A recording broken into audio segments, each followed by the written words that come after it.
There's no place I'd rather be than here with you. That's all I need. There's no one I'd rather see close to me. That's all I. Hi creatives, so the first thing we're going to do is draft out the basic bodice and from there develop the pattern for the jackets because of the beginners. So make sure on your pattern you leave enough allowance for your collar and also for your lapel.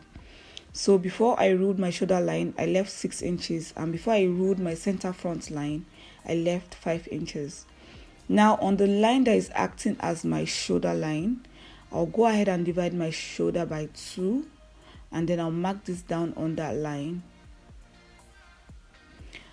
And from there, I'll go down by 1 inch for the shoulder slope. I'll go ahead and connect the slope to the neckline. Like I said, I'm just trying to create the bodice before we develop the pattern. Now I'm just going to divide my round armhole by 2, and then I'll mark that down there. And what I did was I added half an inch to what I got. My round armhole is 16, I added half an inch, so that's 8.5. Now I'm just making sure that what I have on the armhole line, the width is the same thing as what I have on the shoulder line. And then I'll connect with the straight line and also rule an horizontal line. This is where the armhole will be sitting. And I'll label this out as the shoulder line and the center front so you don't get confused. Now just go ahead and mark my bust points. Place the tape on your shoulder to your nipple. That is where your bust point is. So whatever number you get, go ahead and mark that down on the pattern paper.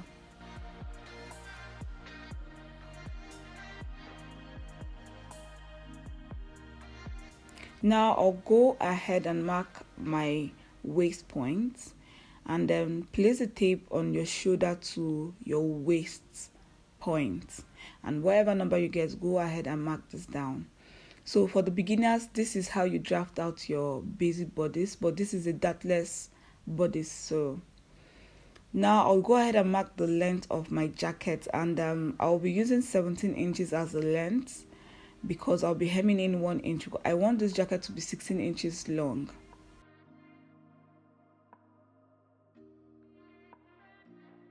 Now just go ahead and mark the neck width for this jacket, and the neck width is 3.5 inches. That's both for the back and the front piece. And the neck depth for this jacket is also 3.5 inches. So this is the front piece, obviously, because this is where we'll be creating the lapel and the collar. So I'll go ahead and connect the 2 points together with a curve. And you guys, this is the back piece. Like I said, what I'm creating right now is the front piece. So go ahead and do the same thing to get your back piece. But then I have a full detailed tutorial on how to create a bodice, so go ahead and watch that so you can be able to do this. Now as you can see, the neck width with the back and the front is the same, and then the bust point, the waist point, and the length is also on the back piece with 1 inch allowance. So yeah, now I'll go ahead and divide my round bust by 4, and then I'll mark this down on my bust point.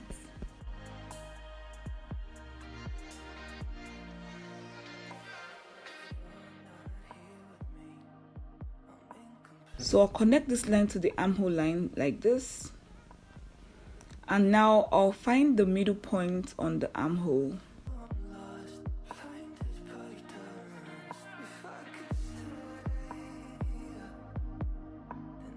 And from the middle point, I'll mark in half an inch. This is me trying to create the front armhole. The back armhole is different. That is why you need to watch those videos.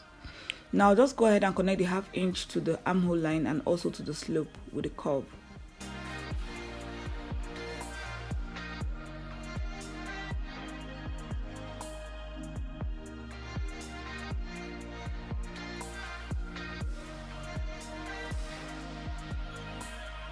So now just go ahead and take this line straight to the length, because this is a box jacket, so I'll just go ahead and take it straight down.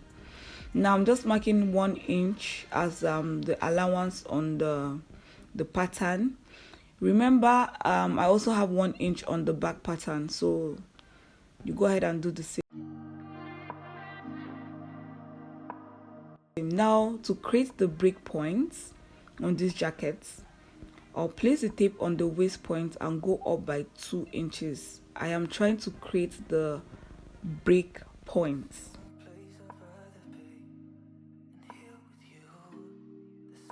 Now from the break point, I'll go out by 1 inch. So you place the tape on the break point and you go out by 1 inch. And then I'll just mark this 1 inch straight down to the length. So 2 inches up from the waist point, and then come out by 1 inch and rule a straight line like this. So this is the break point. And now just go ahead and connect the break point to the neck width like this. So I'll be using my long ruler for this, and when I am connecting this, I'll make sure that it doesn't sit on the neck width. Like I go in by 1/4 inch, or just let it not sit on the neck width, let it go in a little bit, 1/2 inch. Now just go ahead and extend the line like this, not straight, slant. So I'll go ahead and extend it like this, slant. And now to create the collar for the back, I'm just going to mark my neck measurements, my back neck measurements on this point. So go ahead and place your tape on the back pattern. On your back pattern, place the tape on the neck and calculate whatever you have there. Now you place that number on this line. So now I'll go in by 1/2 inch on that point. To enable the collar sit in, that is why I'm going in by this 1/2 inch, or connect it to the neckline, sorry.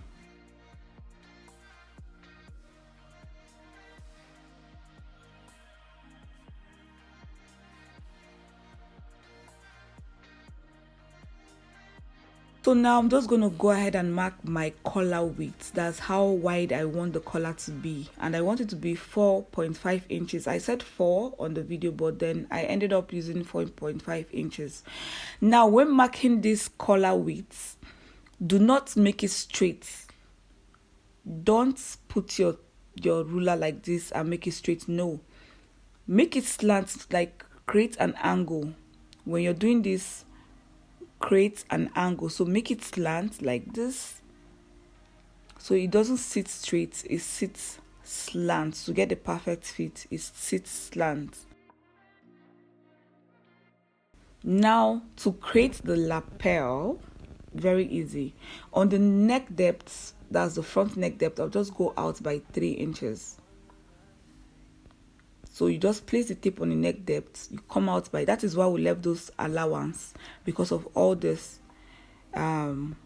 steps that we're going to carry out later. So mark 3 inches and extend the line out to the 3 inches. Now go ahead and connect the 3 inches to the break points.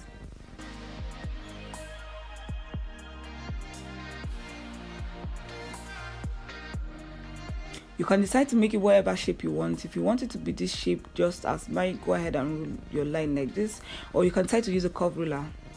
Do you, girl? So the next thing I will do now is just cancel this line, so you know that I'm not using this part. I don't want to confuse you guys because there are a lot of colors on this pattern right now. Now just go ahead and connect the collar to the lapel, but before then I'll be creating the notch. So now to create the notch, what I did is go in by 2 inches from the lapel. On the lapel, I went in by 2 inches, and now this is where I made a mistake. I went up by 1 inch, and then I connected this to the collar width. After ruling the straight line, I connected this to the collar width. And then when I realized that this is not how I want the collar to be, or this is not how you create your notch, and I'll be showing you guys how I rectify this. Now on that 2 inches I came in by on the lapel line, I'll be going out by 1.5 inch like this, like in a slant manner, in a slant way, not straight, but slanty. I'll connect it to the 2 inches point, ignoring the 1 inch already I did. The 1 inch I created already. I'll ignore that. So now I have my slant. I'll go ahead and connect this to the collar width.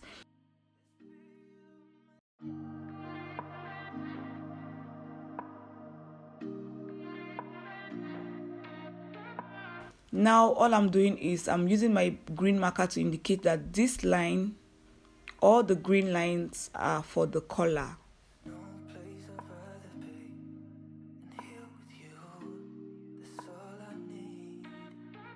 And then I'm just going to use my red marker to indicate that the rest is the jacket and the lapel. So I'm just cancelling every other color, and I just want this to be green and red. So now I'll go ahead and cut out the pattern.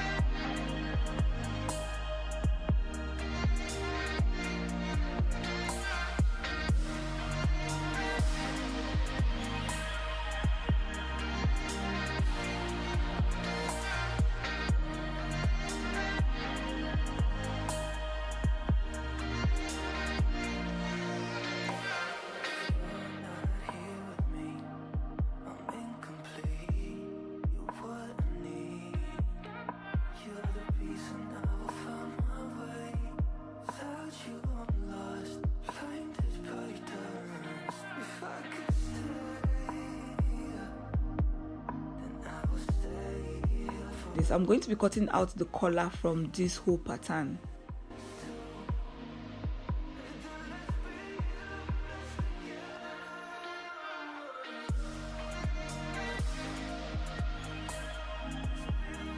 So there you have it. This is the collar, this is the front piece, and this is the back pattern. So I'll go ahead and place this on my fabric and cut. You guys, this is going to be on the next video. Thank you guys for watching. I'll be seeing you guys in my next video. Bye.